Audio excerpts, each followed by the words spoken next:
What's going on, Ivory Tribe? Today we're going to go over the Robin Hood UV, a couple of different mounting options, how they work, and some super cool, exciting stuff about the newest Robin Hood that'll be coming out. You know, that's the French say it. That's how the French say it. Super cool. Took French 2 years in high school. Whatever, no big deal. All right, so what we've got here is the two different models that we offer currently. We've got the original Robin Hood and the Robin Hood UV, standing for Ultra View. The original Robin Hood was built around the Carter Wise Choice frame, but it works for 18 different releases that we've been able to test fit so far, to include a bunch of the stands, a bunch of the True Balls, Carter, a Scott, things like that. And so we've got those listed on the site, so you can check and see if it's been positively test fitted with your release or not. And the way it's able to do that is by this adjustable retention paddle here. And so with the turn of that screw, which is an Allen key, it adjusts this paddle, and you can tighten or loosen it front to back so that it locks in nice and tight and you're not going to lose your release. And that's really the main thing. And people ask all the time, why would I not just shove it into a pocket or a pouch or whatever? And the amount of people that just from the Colorado Total Archery Challenge told us that they were on the ski lift on the way up the hill and their release fell out of their pocket, they never found it, things like that. Or even in the woods. If you ever lost one in the woods, you understand the value in being able to lock something like this onto a belt or a strap and then lock your release in to the point where it's not going to fall out. As long as you have properly secured it in there, you know exactly where it is all the time. You don't have to wear a lanyard. It's not flopping around making noise, hitting your bow, things like that. The Ultra View version will actually hold the Ultra View medium frame right now in the 3-finger, 4-finger configurations. It'll also hold, so that's the button. It holds the UV Hinge 2 and the Hinge 1, both in 3-finger and 4-finger configurations. I believe they have a 4-finger for the Hinge 1, but if not, it definitely holds the 4-finger and 3-finger in the Hinge 2. And then the exciting news is that they're being shipped right now on the way to the shop. We've got a new model coming out for the Ultra View large frame. So it'll hold all the same stuff. Large frame 3-finger, large frame 4-finger in the hinge and the button. So that's super exciting. The reason I've got one of these Molly clips here is the way it comes to you is with a 1.5-inch belt clip. So if you're going to wear it on your everyday carry belt, this would be the way to go. And even some of the smaller webs, like on a shoulder strap of a pack or something like that, you really would want this 1.5-inch belt loop, and it locks in with a spring-loaded bar. It's got a 4mm gap, so if you're wearing something that's like leather or like even a 1.5-inch rigger's belt, this thing will accommodate it, and you can just leave it on there securely the entire time. The 3-inch Molly is more for well, obviously Molly webbing maybe.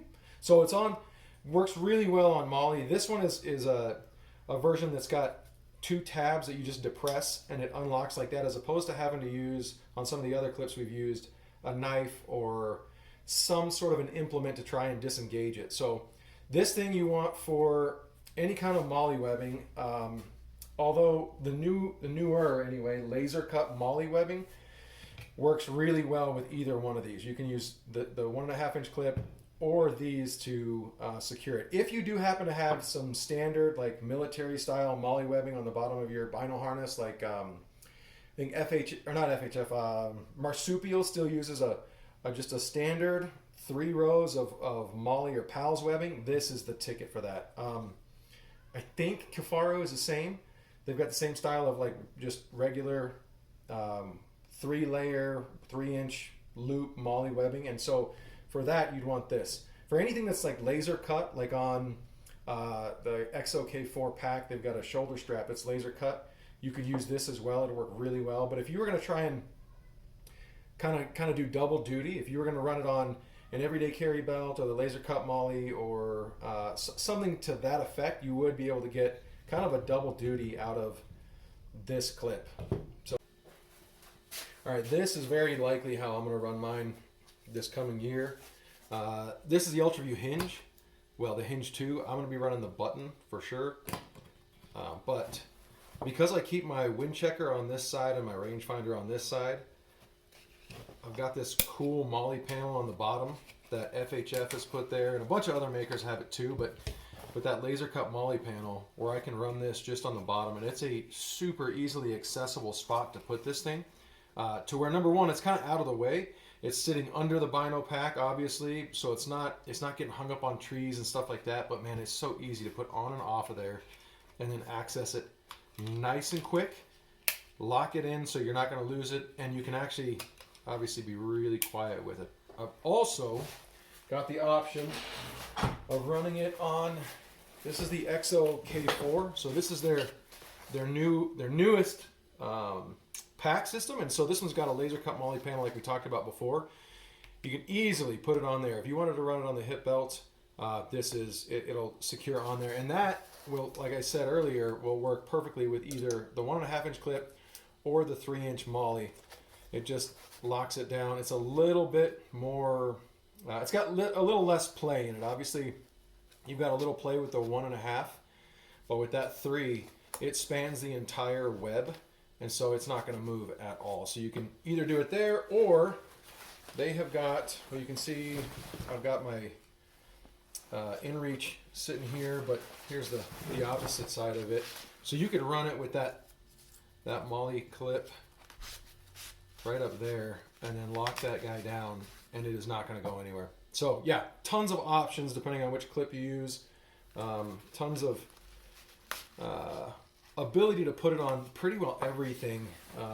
Hip quiver, field quiver, I'm not actually sure what the difference is, but tons of MOLLE on that. Any kind of, really, you could probably mount it to any kind of bino harness or pack. I know the K3 has webbing like this that runs all the way up, so you can mount it with that 1.5 inch clip in here. I mean, there's just so many stinking options for it. So think about where you would mount it, what release you would use with it, and then yeah, go ahead and take a look at the site, and you can check the list of options we have.